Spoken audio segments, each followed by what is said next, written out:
بسم الله الرحمن الرحيم. الحمد لله رب العالمين. اللهم صل وسلم وبارك على محمد وعلى آل محمد. اللهم انفعنا بما علمتنا وعلمنا ما ينفعنا، زدنا علما وبارك لنا في علمنا، وارزقنا الإخلاص في القول والعمل كاملا، وعلما نافعا لا ينسى، وتوفيقا دائما، وصحة ويقينا وعافية. آمين يا رب العالمين. Alhamdulillah kaum muslimin rahimakumullah. Kita lanjutkan pengajian kita Mukhtasar Al-Jami' As-Saghir, dan kita masih membahas pada huruf alif pada hadis 1115. فقال المؤلف حفظه الله تعالى ونفعنا به وبعلومه في الدارين آمين. قال رسول الله صلى الله عليه وسلم: Amma adapun awal asyratis sa'ah, awalnya tanda-tanda kiamat adalah fanarun, api, takhruju yang keluar, minal masyriq, dari arah timur, fatahsyurun nasa, lalu mengumpulkan manusia, ilal maghrib, ke arah barat. Wa amma, dan adapun awalu, permulaan, ma yakulu, apa yang dimakan oleh ahlul jannah, penghuni jannah, faziyadatu, maka tambahan, kabidil huti, hatinya ikan. Wa amma adapun syibhul waladi, serupannya anak, abahu wa ummah, dengan bapaknya atau ibunya. Fa idza, maka apabila sabaqa ma'ur rajul, mendahului airnya laki-laki, ma'al mar'ati, airnya wanita, air maksudnya mani, naza'a ilaihi, menarik kepadanya, al-waladu, anak itu, maksudnya anak serupa dengan dia, yaitu dengan bapak.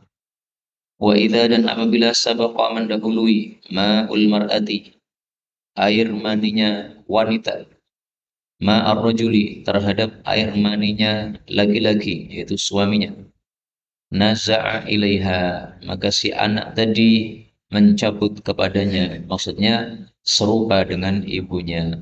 Hadis diriwayatkan oleh Al-Imam Al-Bukhari rahimahullahu ta'ala. Kaum muslimin rahimani wa rahimakumullah, hadis ini termasuk dari dalil-dalil kenabian. Kenapa?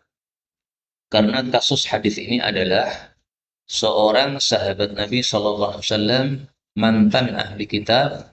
Dia datang kepada Nabi SAW untuk ngetes apakah betul ini Nabi atau bukan. Maka dia mengatakan, saya akan bertanya kepada engkau 3 hal yang tidak diketahui kecuali oleh seorang Nabi. Kalau engkau mengetahui jawabannya, berarti engkau Nabi. Kalau tidak, berarti engkau bukan Nabi. Nah, maka dia bertanya, apa itu permulaan tanda kiamat?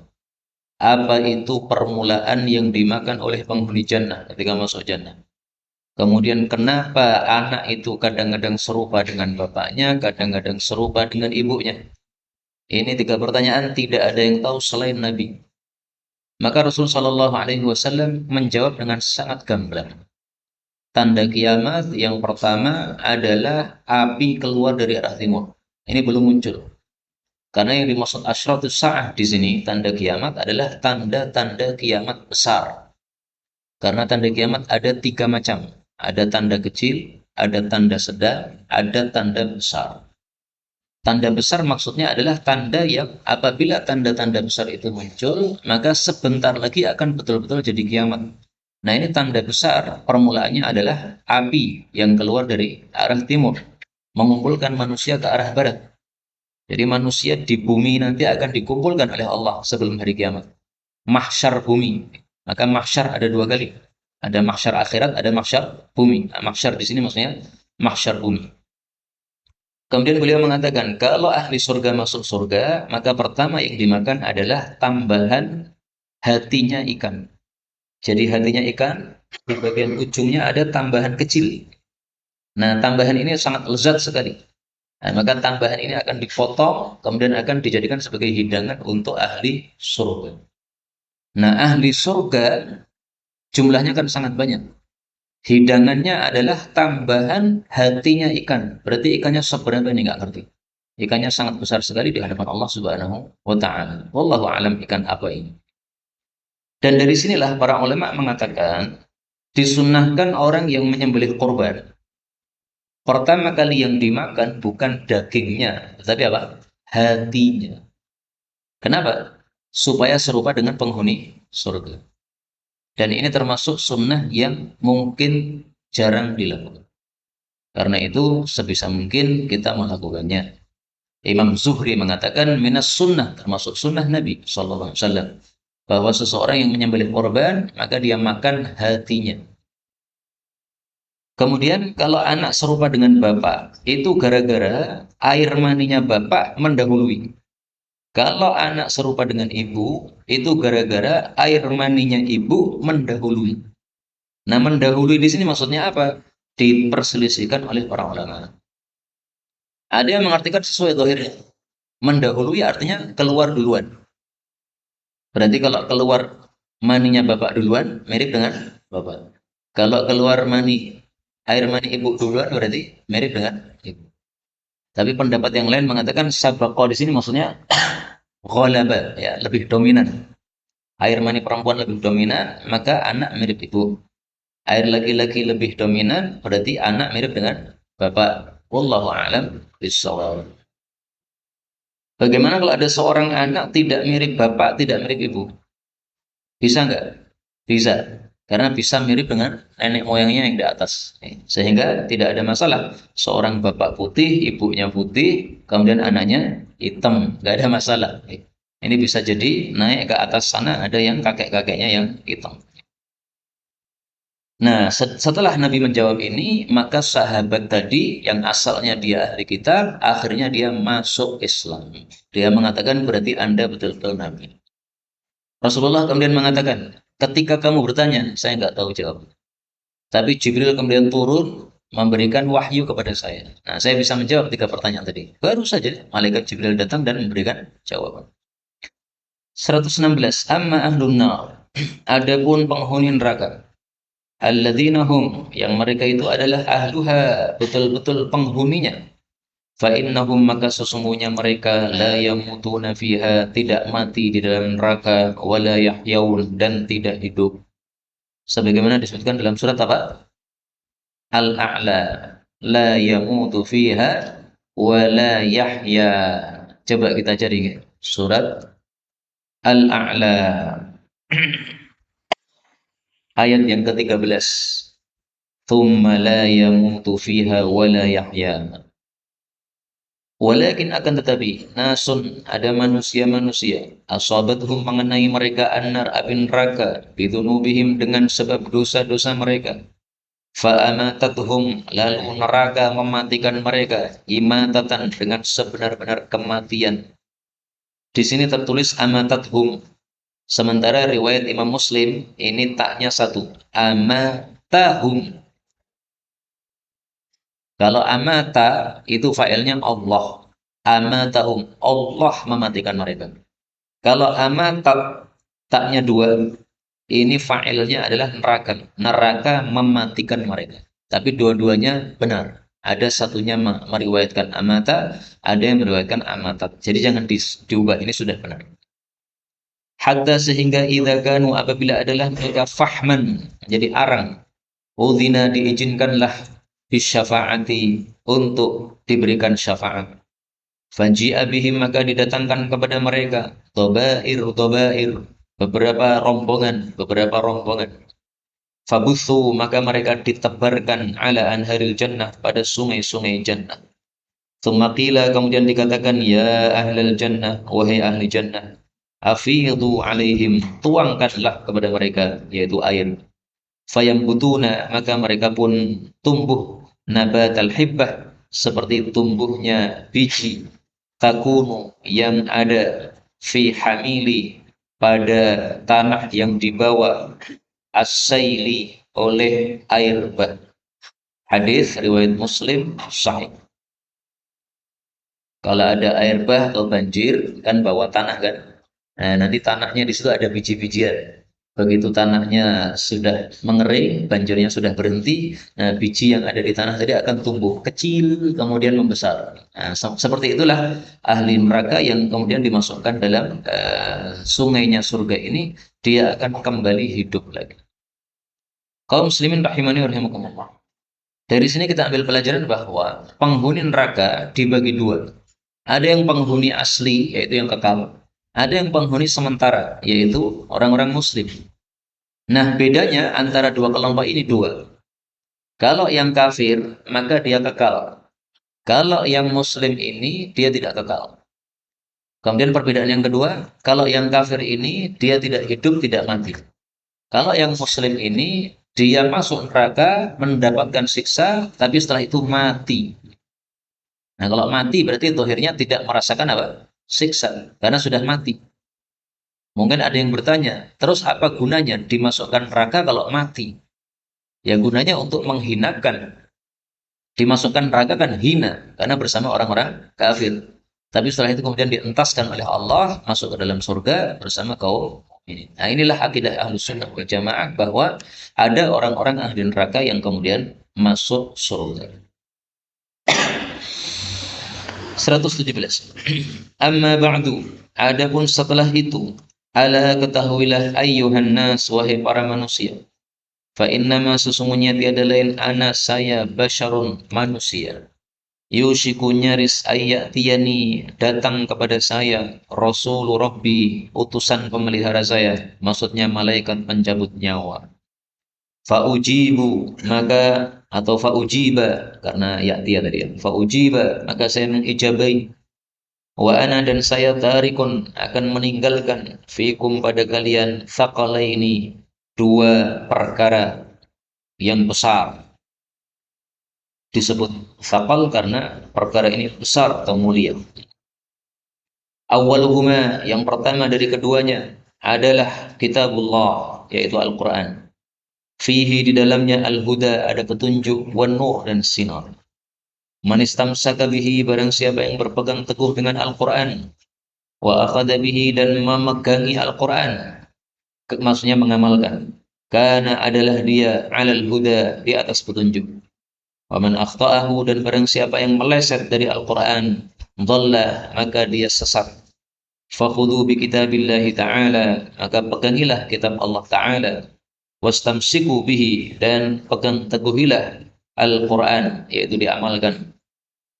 Kemudian yang kedua, wa ahlu baiti, dan saya tinggalkan juga ahlul baitku. Udzakirukumullah, aku mengingatkan kalian kepada Allah, fi ahli baiti, soal ahlul baitku. Udzakirukumullah fi ahli baiti. Hadis diriwayatkan oleh Imam Muslim, derajatnya sahih. Kaum muslimin rahimani wa rahimakumullah, disyariatkan sebelum orang mati meninggalkan wasiat. Maka Rasulullah Shallallahu Alaihi Wasallam juga meninggalkan wasiat. Wasiat beliau antara lain adalah disuruh untuk memegangi Al-Quran. Karena Al-Quran adalah tali Allah. Siapa yang memegangi tali Allah, maka dia akan sambung dengan Allah Subhanahu wa Ta'ala di atas langit, sehingga akan diberi hidayah oleh Allah Subhanahu wa Ta'ala. Karena itu di masjid ini ada pengajian tafsir Al-Quran. Nah, ini sangat bagus, ini mengamalkan hadis ini. Adapun sekarang ini kita mengkaji hadis-hadis Nabi SAW, karena hadis Nabi itu sama dengan penjelas untuk Al-Quran. Sehingga Quran saja tidak cukup. Quran kita pelajari, juga hadis kita pelajari. Dan sudah sering saya sampaikan bahwa kewajiban kita di dunia cuma dua, tidak ada yang lain. Allah Subhanahu wa Ta'ala mengatakan di dalam surah Al-Asr, illal ladzina amanu wa 'amilus shalihat. Semua manusia rugi kecuali yang beriman dan beramal saleh. Berarti kewajiban kita cuma dua, iman sama amal saleh. Iman adalah mempercayai semua berita-berita yang ada dalam Quran maupun dalam Sunnah. Kemudian amal saleh adalah mentaati semua aturan-aturan yang ada dalam Quran dan Sunnah. Nah, tidak mungkin kita mengetahui berita-beritanya kecuali harus mempelajarinya. Tidak mungkin kita bisa mentaati aturan-aturannya kecuali kita harus mempelajarinya. Karena itu niatkan untuk pelajari Quran sampai khatam 30 juz. Niatkan pelajari hadis-hadis Nabi SAW sampai akhir hayat itu. Karena hadis Nabi sangat banyak sekali. Saya alhamdulillah sudah menghatamkan kutubus sittah. Bukhari, Muslim, Abu Dawud, Turmudi, Nasai, Ibnu Majah, eh, Nasai, Ibnu Majah. Udah pasti. Nah, kemudian setelah selesai menghatamkan kutubus sittah, saya tanya kepada salah satu syekh, namanya Syekh Abdul Hakim Al-Jazairi. Syekh, saya sudah selesaikan kutubus sittah. Kitab hadis apa lagi yang harus saya pelajari? Maka beliau mengatakan, kamu pelajari lagi kutubus sittah dari awal sampai akhir.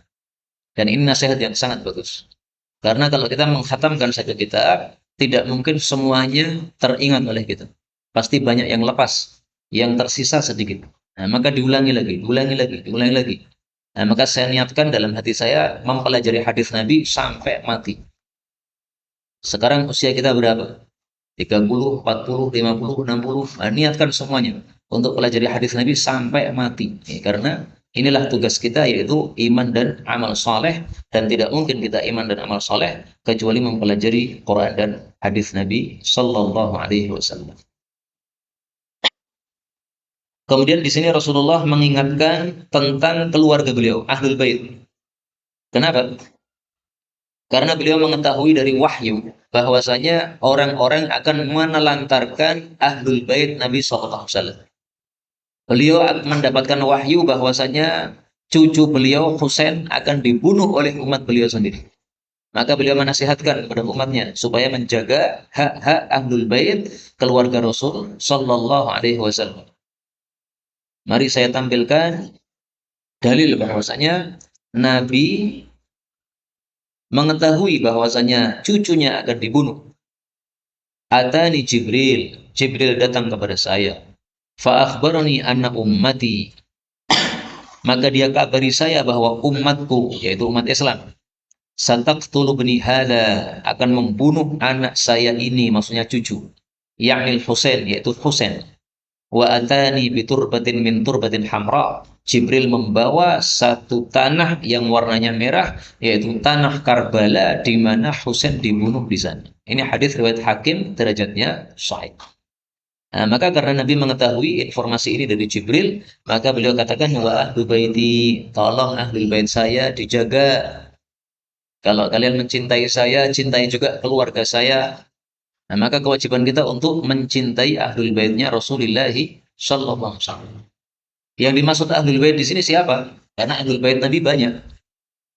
Para ulama menjelaskan yang dimaksud ahlul bait di sini adalah orang-orang yang haram mendapatkan zakat. Jadi keturunan Bani Hashim dan juga keturunan Bani Muttalib. Nah, dua Bani ini haram mendapatkan zakat. Zakat kita serahkan kepada mereka yang miskin, nggak boleh. Karena mereka sudah dicukupi oleh Allah dengan khumus, yaitu 1/5 dari ghanimah perang. Termasuk Habib Rizik. Nah, itu Habib Rizik termasuk ahli baiti, karena dia nasabnya sambung kepada Rasulullah Sallallahu Alaihi Wasallam dari keluarga Bani Hashim atau Bani Muttalib. Tidak boleh untuk mendapatkan zakat. Kita lanjutkan 118. Amma ba'du, adapun setelah itu, ayyuhan nas, wahai manusia. Fa innan nasa, maka sesungguhnya para manusia yang furun akan banyak. Wa yaqil, dan akan sedikit, al-ansar, orang-orang ansar. Hatta yakunu, sehingga orang-orang ansar menjadi finnasi, di tengah-tengah manusia, bimangzilatil milhi, seperti garam, fit ta'ami, di dalam makanan. Garam kan sedikit saja.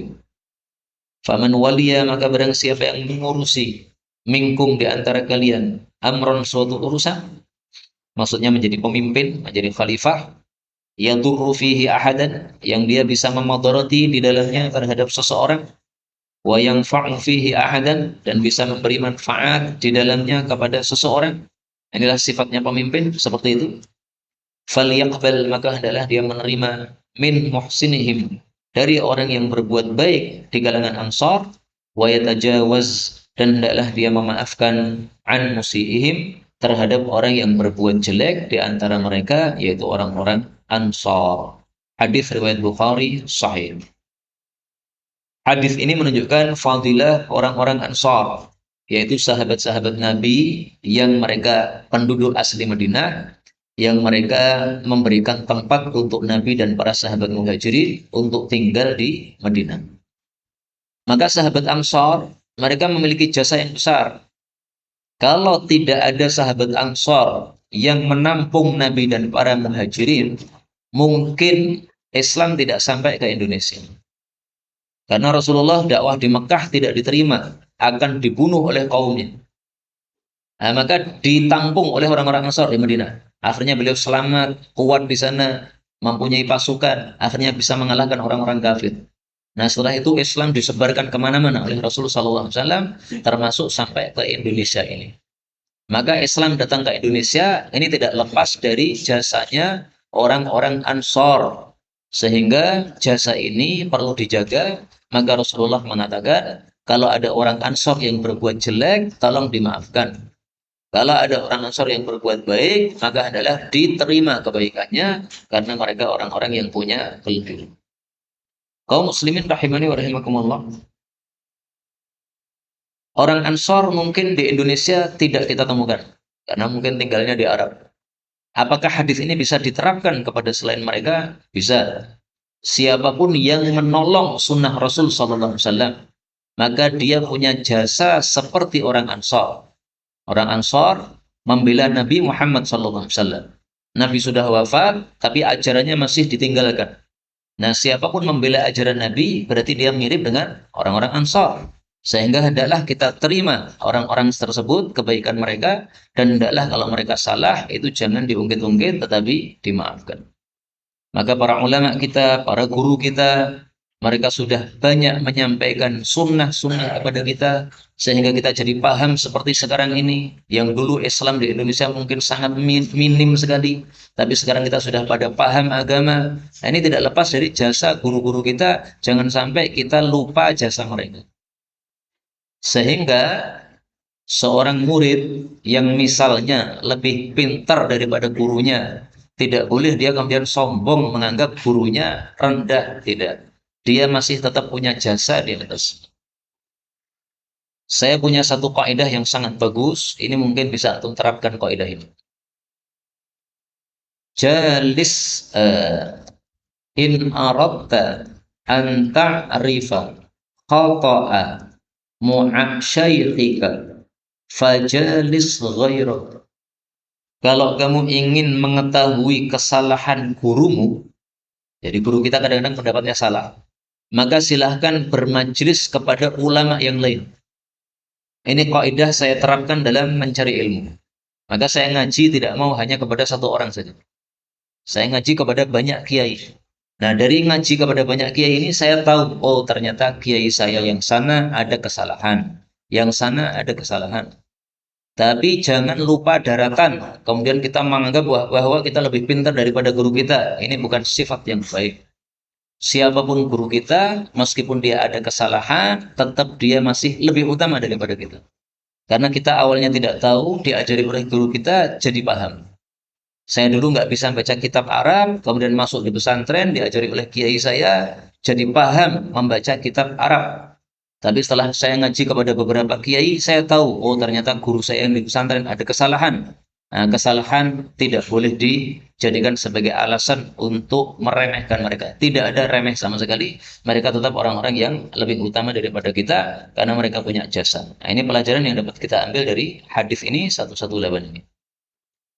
Kita lanjutkan 119 amma ba'du. Adapun setelah itu, fa inna astaqal hadis, maka sesungguhnya paling jujurnya ucapan adalah kitabullah Al-Qur'an.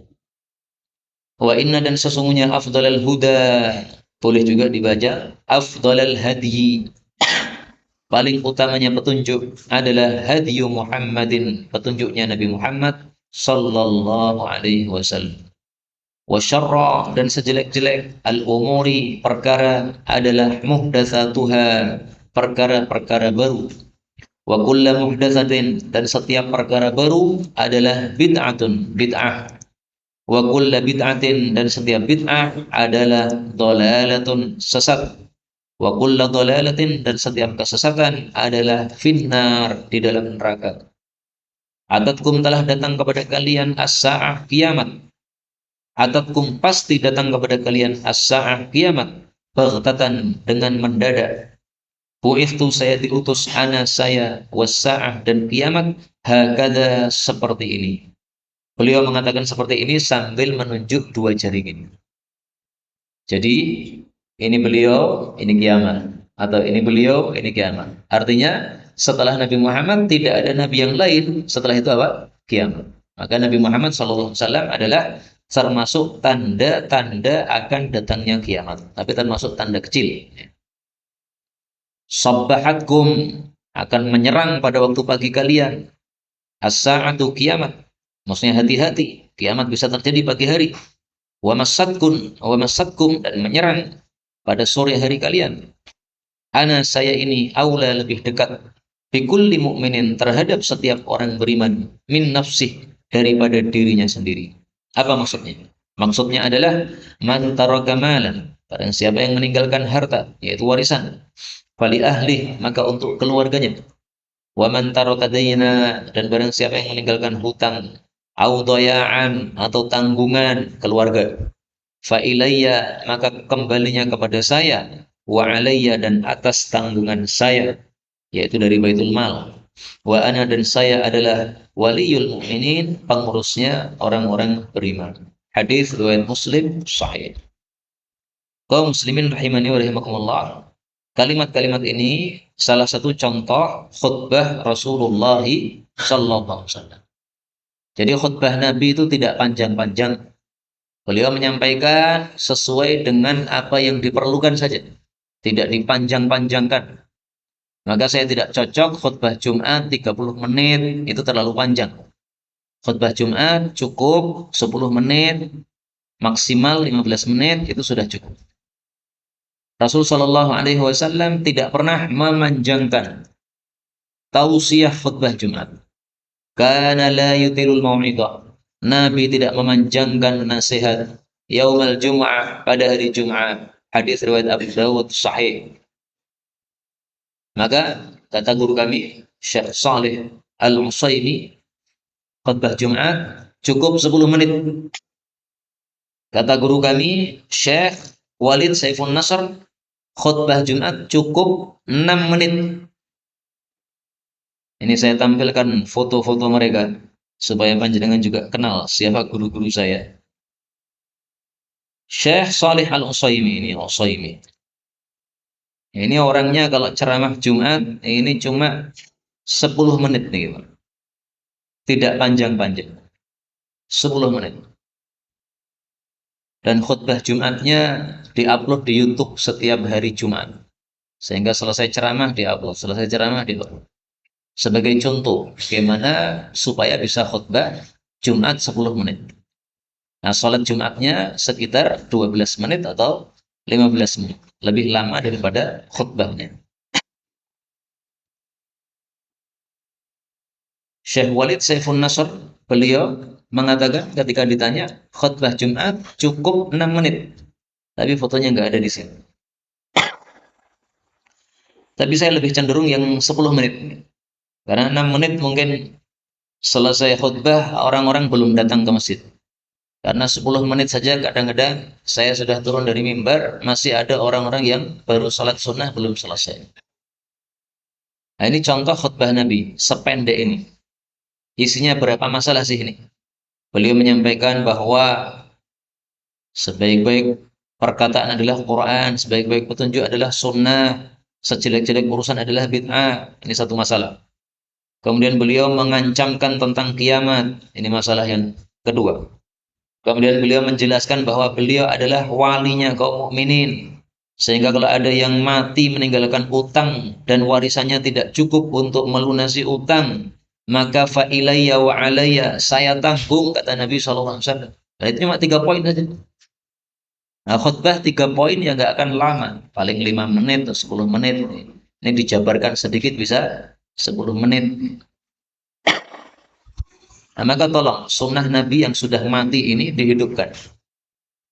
Jangan meniru para syekh-syekh yang khutbah Jumatnya terlalu lama.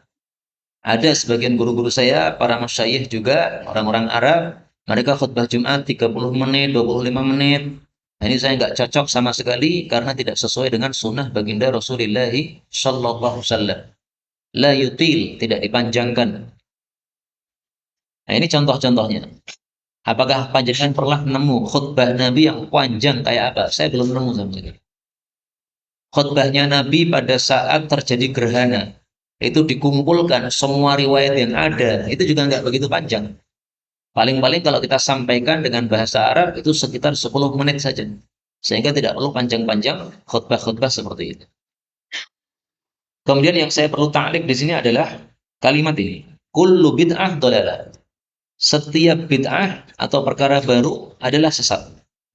Nah, di sini diperselisihkan oleh para ulama, apakah semua bid'ah itu selalu sesat, ataukah bid'ah itu dibagi dua?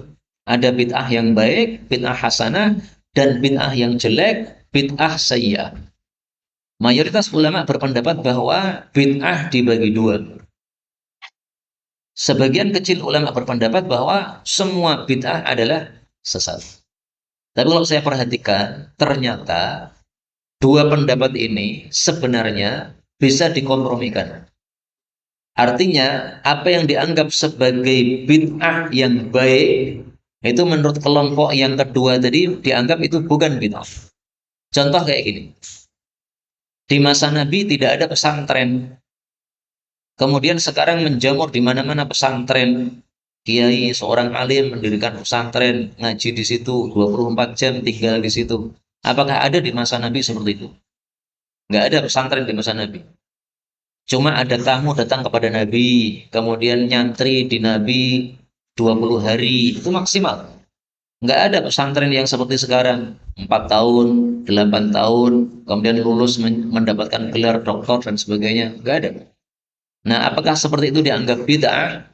Kalau itu dianggap bid'ah, maka maksudnya adalah bid'atun hasanah, bid'ah yang baik. Jadi bid'ah yang baik itu yang bagaimana? Di masa Nabi tidak ada, tetapi tidak menyelisih syariat Nabi. Apakah membangun pesantren menyelisih syariat Nabi? Tidak sama sekali. Tapi justru sesuai dengan syariat Nabi. Nabi mengatakan, talabul ilmi faridatun ala kulli muslim. Mencari ilmu wajib atas setiap muslim. Nah, tapi Nabi tidak menjelaskan gimana mencari ilmunya. Pesantren atau daurah atau apa terserah. Mic ini di masa Nabi tidak ada. Azan di masa Nabi naik menara teriak-teriak. Nah, sekarang azan tidak ada yang naik menara. Berada di lantai bawah. Pakai mic. Apakah bid'ah? Kalau dianggap bid'ah, itu bid'ah hasanah. Kenapa? Karena bid'ah ini tidak melanggar syariat Nabi, tapi justru malah sesuai dengan syariat Nabi. Apa kata Nabi tentang adzan? Beliau mengatakan, farfa' sautaka bil adzan. Apabila engkau sedang azan untuk salat, maka keraskan suaramu dengan azan. Hadis riwayat Bukhari. Nah, mic ini tujuannya untuk mengeraskan saja. Maka tidak bisa dikatakan ini bid'ah ini. Di masa Nabi tidak di bawah, tapi azannya di atas. Berarti azan wajib di atas. Nggak begitu. Zaman dulu naik ke atas, karena kalau di atas suaranya lebih kenceng. Karena semuanya orang bisa dengar. Karena suaranya tidak akan terhalang oleh bangunan-bangunan. Nah, sekarang sudah ada mic. Apakah kita harus naik ke atas? Apakah mic harus dinaikkan ke atas? Tidak. Karena tujuannya adalah farfa' sautaka. Tinggikan suara.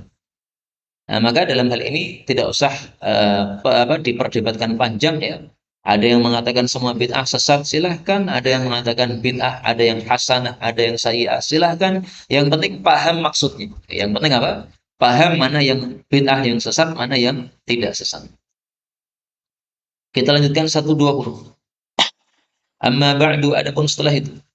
Fa innallaha, maka sesungguhnya Allah anzala fi kitabih, telah menurunkan dalam kitabnya yaitu Al-Qur'an.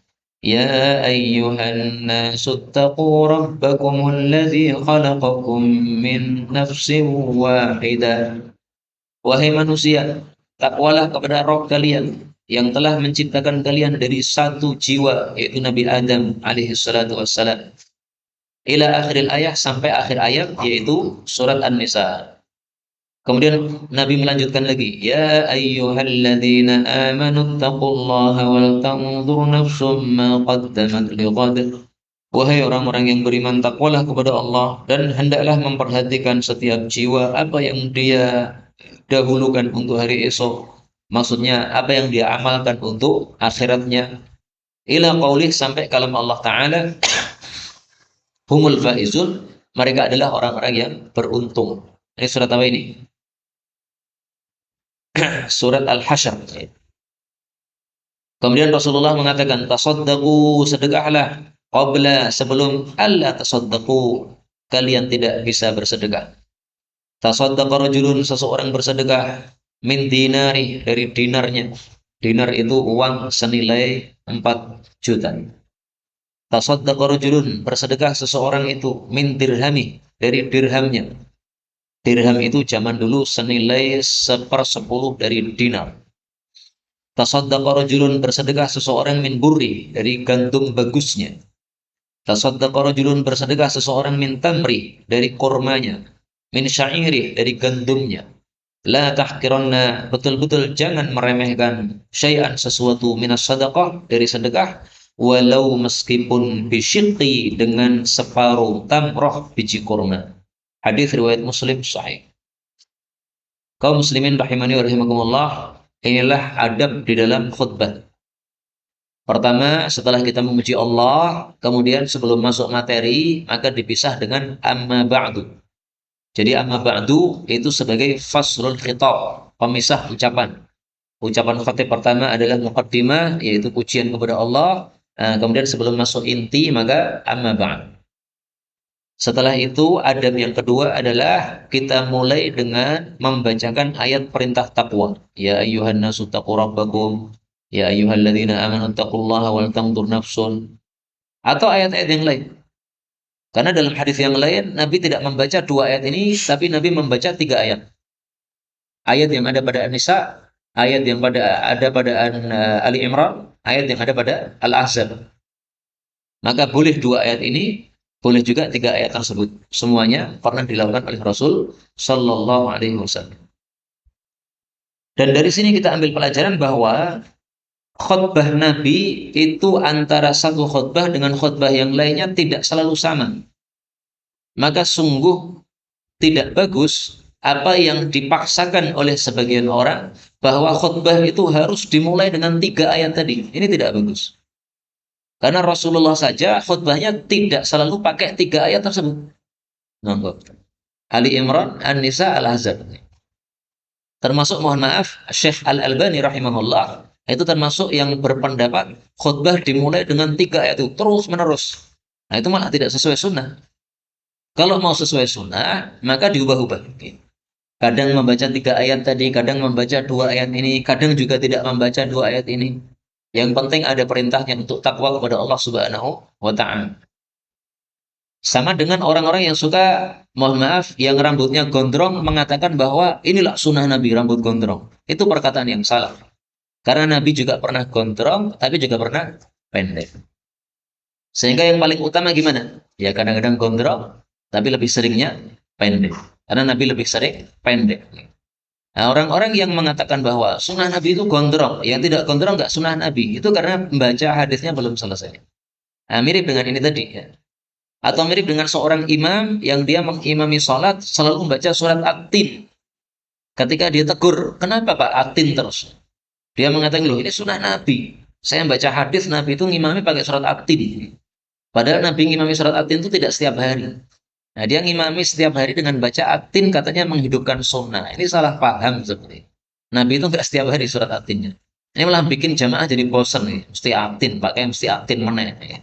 Nah, jadi sholatnya jadi nggak khusyuk gara-gara apa? Batin seperti itu. Kemudian pelajaran yang kita dapatkan juga di sini, kalau mau mengucapkan ayat di dalam khutbah tidak perlu pakai a'udzubillahi minasyaitonirrajim. Karena tujuannya bukan membaca, tujuannya adalah untuk menyampaikan saja. Di sini kan menyampaikan. Sesungguhnya Allah telah menurunkan dalam Al-Quran. Nah, Nabi tidak mengatakan a'udzubillahi minasyaitonirrajim. Tidak dengan suara keras, tidak juga dengan bisik-bisik. Nggak begitu. Maka tidak perlu dengan bisik-bisik, tidak perlu juga dengan apa? Suara yang keras. Bahkan di dalam kitab judulnya Haqqut Tilawah. Dalam kitab ini dijelaskan bahwa salah satu kesalahan khatib adalah ketika dia mengatakan Allah Ta'ala berfirman, A'udhu billahi minasyaitonir rajim. Ini salah. Karena Allah tidak pernah mengucapkan A'udhu billah.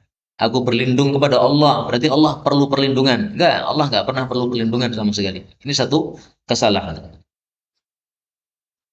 Baik, kemudian setelah itu ada berikutnya, setelah kita membacakan ayat-ayat takwa, nah baru masuk pada inti ceramah. Di sini Nabi inti ceramahnya adalah menyuruh sedekah. Maka beliau mengatakan sedekahlah sebelum kalian tidak bisa sedekah lagi.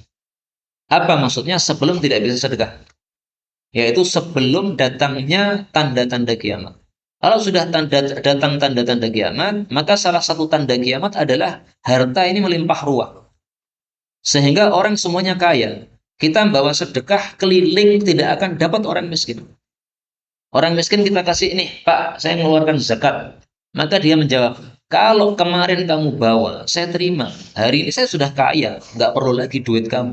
Nah itu maksud dari la tasaddaqu. Kalian tidak akan bisa sedekah lagi, yaitu besok di akhir zaman. Duit terlalu melimpah ruah sehingga tidak ada orang yang miskin lagi. 121. Amma ba'du, adapun setelah itu, fa innahu maka sesungguhnya lam yakhfa, tidaklah tersembunyi alayya atasku sya'nukum, kondisi kalian al-lailata, malam tadi. Walakin akan tetapi aku ini khasyitu, aku takut, aku khawatir ayyufrada, bahwasanya difardukan alaikum atas kalian salatul lail, salat malam, yaitu tarawih. Fata'jizu anha, lalu kalian lemah darinya, tidak mampu melakukannya. Hadis riwayat Muslim sahih. Hadis ini ada sababul wurudnya. Rasul sallallahu alaihi wasallam di bulan Ramadan melakukan salat tahajud. Para sahabat ada yang mengetahui, akhirnya jadi makmum. Maka besok harinya berita viral. Maka para sahabat yang lain kemudian pada ikut-ikutan salat jamaah. Berarti 2 malam Nabi mengimami. Ya. Malam pertama sedikit orang, malam kedua banyak orang. Nah, malam ketiga semakin banyak orang. Maka ketika semakin banyak orang, Rasulullah tidak keluar. Beliau berada di dalam kamar sehingga tidak kelihatan tubuhnya. Maka orang-orang melempari pintu Nabi SAW dengan kerikil. Mereka mengira Nabi ketiduran, nah, sehingga dilempari kerikil. Maka Rasulullah diam saja, tidak keluar. Nah, selesai sholat subuh, beliau menceramahkan ini. Amma ba'du, sesungguhnya kondisi kalian tadi malam tidak tersembunyi bagi saya. Ada yang lempar-lempar pintu saya tahu saya. Tetapi saya khawatir diwajibkan kalian sholat malam sehingga kalian tidak mampu melakukannya. Setelah itu Nabi mengatakan, silahkan sholat di rumah masing-masing, karena sholat di rumah lebih utama apabila sholatnya sholat sunnah. Maka dari hadis inilah, banyak dari guru-guru kami yang berpendapat bahwa sholat tarawih lebih utama di rumah masing-masing. Dan ini memang ada 3 pendapat. Ada sebagian ulama yang memilih sholat tarawih di rumah masing-masing. Dalilnya hadis ini tadi. Karena sangat jelas. Nabi pada bulan Ramadan menyuruh para sahabat, ayo semuanya sholat di rumah masing-masing saja. Lebih utama sholat di rumah masing-masing daripada kalian jamaah bersama saya seperti ini. Karena sholatnya sholat sunnah. Dan ini pendapat yang dipilih oleh beberapa ulama. Pendapat yang kedua, mereka memilih untuk sholat tarawih berjamaah di masjid. Yang memilih pendapat ini antara lain Imam Ahmad bin Hanbal. Dalilnya adalah hadis yang diriwayatkan di dalam kitab Sunan. Inna rajula idza shalla ma'al imam, kalau seseorang sholat tarawih bersama imam hatta yang syarif, sampai pulangnya imam, maka dicatat baginya sholat tahajud semalam suntuk. Hadis riwayat Imam 4 sahih. Maka mereka memilih tarawih berjamaah. Pendapat yang ketiga, dan ini yang saya pilih, Imam Syafi'i mengatakan, kalau seseorang itu hafal Quran, maka lebih bagus untuk dia sholat tarawih di rumah sendiri. Tapi yang tidak hafal Quran, maka sebaiknya tarawih bersama orang-orang di masjid. Tapi perkataan Imam Syafi'i seperti ini mungkin juga tidak pas untuk kondisi kita saat ini. Di masa salaf dulu, di masa Imam Syafi'i, namanya tarawih itu mengkhatamkan Al-Quran. Berarti satu malam minimal membaca berapa? Satu juz itu minimal. Ada yang mengkhatamkan satu kali, ada yang mengkhatamkan dua kali, ada yang mengkhatamkan tiga kali. Nah, kalau mengkhatamkan satu kali, berarti minimal satu malam itu satu juz. Maka Imam Syafi'i berpendapat, yang tidak hafal Quran, ikut aja di masjid, karena tarawihnya satu juz. Tapi yang hafal Quran, maka lebih baik di rumah, karena dia bisa murojaah hafalannya. Dia bisa membaca Al-Quran 2 juz atau 3 juz di rumahnya sendiri-sendiri. Nah, kalau sekarang kan tarawih di Indonesia kan tidak satu juz. Paling-paling surat Ad-Duha sampai Anas. Sudah kata balik meleh muter. Ad-Duha, Anas meleh. Muter meleh. Bahkan ada imam yang setiap 2 rakaat itu pasti rakaat kedua kulhu. Maka rakaat kedua kulhu meneh, kulhu meneh. Nah, itu berarti terlalu sangat cepat. Maka teori Imam Syafi'i tadi, kalau hafal Quran lebih baik di rumah, kalau tidak hafal Quran lebih baik di masjid. Menurut saya, wallahu a'lam bishawab, tidak harus seperti itu. Kalau di masjid sholat tarawihnya terlalu cepat, panjenengan tidak nyaman sholat tarawihnya kok seperti olahraga, pencolot-pencolotan terus ngeten iki, terlalu cepat nggih. Maka panjenengan tidak ikut tarawih di masjid nggak apa-apa. Yang penting di rumah lebih lama. Misalnya tarawih di masjid cuma 20 menit misalnya. Nah, panjenengan tarawih di rumah 1 jam, baca 1 juz. Itu lebih utama insya Allah Ta'ala. Karena sholat itu intinya adalah selain khusyuk, yaitu lamanya berdiri. Rasul Shallallahu Alaihi Wasallam bersabda, "Afdalus sholati tulul qunut." Sholat paling utama adalah lamanya berdiri. Nah, maka kalau tarawih di masjid 1 juz berarti lebih lama, antum ikut di masjid. Kalau ternyata di masjid itu terlalu cepat sekali sampai kewalahan kita, udah di rumah saja. Yang penting lebih lama daripada yang di masjid. Kita lanjutkan 122. Amma ba'du, adapun setelah itu. Fama balu aqwamin, maka kenapakah kaum-kaum itu yashtarituna syurutan, memberikan persyaratan-persyaratan, laisat fi kitabillah, yang tidak ada di dalam ketetapan Allah. Maksudnya yang menyelisih ketetapan Allah. Maka namin syartin, apapun syarat, laisa fi kitabillah, yang menyelisih ketetapan Allah, fahuwa batil, maka persyaratan itu batal. Wa in kana, meskipun adalah mi'ata syartin, 100 syarat. Qada'ullah, ketetapan Allah, ahaku, lebih berhak. Wa syartullah, dan syaratnya Allah, awthaq, lebih kuat. Wa innamal wala, tiada lain wala, liman a'taq, bagi orang yang memerdekakan budak. Kaum muslimin rahimani wa rahimakumullah, hadis ini bicara tentang wala. Wala itu adalah nasab seseorang yang dimerdekakan kepada orang yang memerdekakannya. Misalnya, Barirah, ini asalnya seorang budak, dimerdekakan oleh Aisyah. Maka Barirah dikatakan maulatu Aisyah. Nah, perkataan seperti ini, bahwa Barirah adalah maulanya Aisyah, ini namanya wala. Waktu itu ada kasus, Aisyah didatangi oleh Barirah. Barirah mengatakan, wahai Aisyah, kalau kamu bisa memerdekakan saya, maka saya berterima kasih. Aisyah mengatakan, baik, engkau saya merdekakan, tapi syaratnya wala kamu menjadi milik saya. Maka Barirah bilang kepada majikannya, wahai majikan, saya akan dibeli oleh Aisyah, nanti walaknya milik Aisyah. Maka para majikannya mengatakan, Aisyah silahkan beli kamu, memerdekakan kamu, tapi walak kamu tetap menjadi milik kami. Nah, maka Rasulullah marah. Kemudian beliau menyampaikan hadis ini. Kenapa itu ada orang-orang yang memberikan persyaratan yang menyelisih ketetapan Allah? Allah sudah menetapkan kalau ada budak dimerdekakan seseorang, maka walaknya budak ini kepada orang yang memerdekakan. Terus walak ini kenapa direbutkan? Karena walak ini salah satu konsekuensinya adalah kalau si budak mati sementara dia tidak punya ahli waris, maka yang mewarisi adalah orang yang memerdekakan. Nah, maka Barirah ini jadi rebutan walaknya gara-gara itu tadi.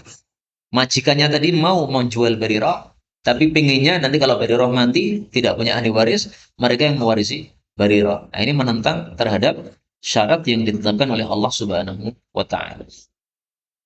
Dan dari sini kita ambil pelajaran, Rasulullah tidak pernah membuka aib seseorang. Beliau mengatakan, ma balu aqwamin. Kenapa itu orang-orang? Aqwamin, orang-orang. Nggak disebutkan namanya. Maka jangan menyebutkan nama di hadapan khalayak ramai.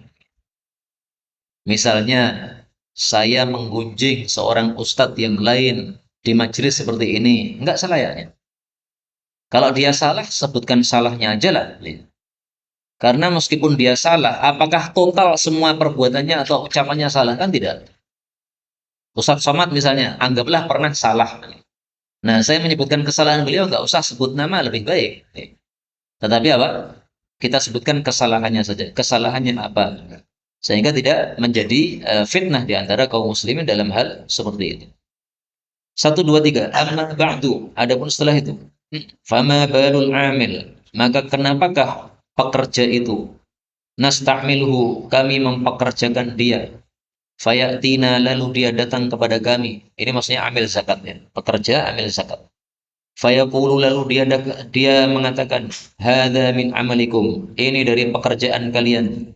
Wa hadza uhdiya ilayya. Sementara ini dihadiahkan kepada saya.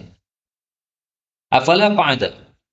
Kenapakah dia tidak duduk saja? Fi baiti abihi wa ummi. Di rumah bapaknya atau ibunya. Fayandur. Lalu dia melihat. Hal yuhda lahu amla. Apakah dikasih hadiah untuk dia atau tidak? Fawalladhi nafsu Muhammadin biyadih. Maka demi Allah, la yaghillu, tidaklah khianat, tidaklah korupsi, ahadukum, salah satu kalian, minha, darinya, syai'an, sesuatu, illa ja'a bihi yaumal qiyamah, kecuali dia datang dengan membawanya besok di hari kiamat. Yahmiluhu ala unuqih, dia akan memikulnya di atas tengkuknya. In kana ba'iran, jika adalah itu unta, ja'a bihi, dia datang dengan unta tadi, lahu rugha, untanya memiliki rugha, suara, supaya dia dipermalukan oleh Allah Subhanahu wa taala di halayak ramai. Wa in kanat baqarah, kalau dia korupsi sapi, ja'a biha, dia akan datang membawa sapi tadi, laha khuar, dia memiliki suara sapinya tadi. Wa in kanat syatan, kalau itu adalah kambing, ja'a biha, dia datang dengan kambing tadi, tay'ar, kambingnya bersuara, mengembik. Faqad ballaghtu, maka sungguh telah saya sampaikan hal ini. Hadis muttafaqun alaih. Kaum muslimin rahimani wa rahimakumullah, hadis ini berkaitan dengan amil zakat. Kasusnya seorang amil zakat ketika menarik zakat, kemudian pemilik harta mengatakan, terima kasih Pak Amil, zakat saya sudah dikeluarkan, sudah dihitungkan, maka ini saya kasih hadiah kepada Anda.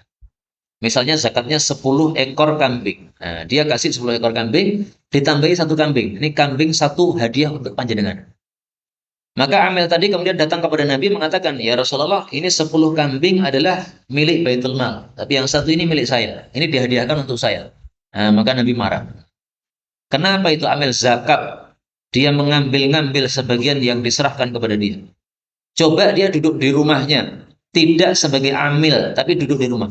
Apakah ada orang yang menghadiahi? Kan nggak ada kan? Nah, karena tidak ada yang menghadiahi, berarti hadiah tersebut itu gara-gara dia menjadi amil. Kalau hadiahnya karena dia menjadi amil, maka hadiahnya juga masuk pada baitul mal. Karena itu dalam hadis ini kita bisa ambil kaidah. Kaidahnya apa? Al-wakil lahu hukmul mukil. Al-wakil, orang yang dijadikan wakil, lahu hukmul mukil. Itu hukumnya sama dengan yang mewakilkan. Amil tadi adalah wakilnya Nabi Muhammad sallallahu alaihi wasallam.